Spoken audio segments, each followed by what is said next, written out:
প্রতিদিন রাতে আপনি যখন খাবার খেয়ে ঢেকুর তোলেন, তখন কি জানেন আপনার দেশেই কোটি কোটি মানুষ অভুক্ত? খাদ্য, যা আমাদের জীবন, সেই অমূল্য সম্পদ আমরা কিভাবে নষ্ট করছি? এটা কোনো বানানো গল্প নয়, একদম সত্যি। রাষ্ট্রপুঞ্জের সাম্প্রতিক রিপোর্টে উঠে এসেছে এক ভয়ানক তথ্য। বিশ্বের খাদ্য অপচয়কারী দেশগুলোর তালিকায় ভারত রয়েছে দ্বিতীয় স্থানে।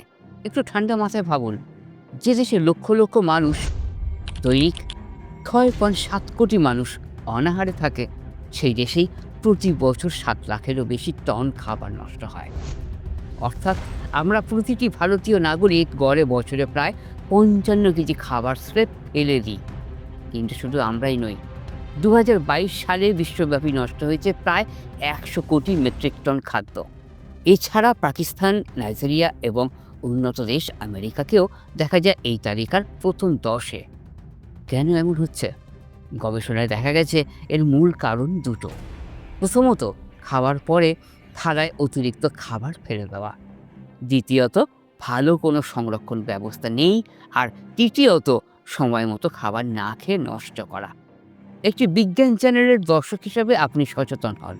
আপনার সামান্য চেষ্টা একটি অভুক্ত মুখকে খাবার দিতে পারে। খাবার নষ্ট নয়, সংরক্ষণই হোক আপনার নতুন অভ্যাস।